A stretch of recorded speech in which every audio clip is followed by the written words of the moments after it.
Sometimes it's hard to reconcile a God who works through pain. Sometimes it's tough to trust in a Lord who allows suffering and inconvenience into our lives.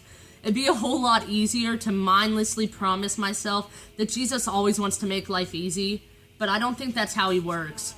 If anything, Jesus uses dark colors when he paints. He's into streams in the desert and life out of death. Just take one good look at the cross, and that ought to convince you that the God that the Bible speaks of is a God who uses horror and injustice to his advantage. The cross is evidence to our minds and balm for our souls that our God is a God that brings beauty out of pain, that our God is a God that brings art out of chaos, that our God is a God that brings beauty out of ugliness. Or as some of the poets have said, he conquers death by death itself.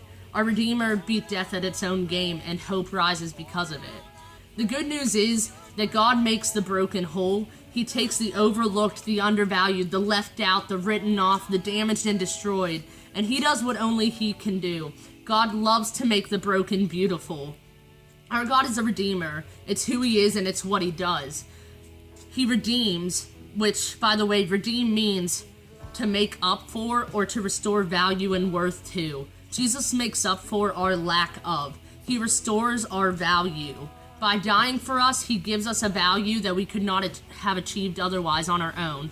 He didn't die for us because we were worth dying for. He died for us to make us worth dying for. Does that make sense to you? Because his life was worth mine, not the other way around.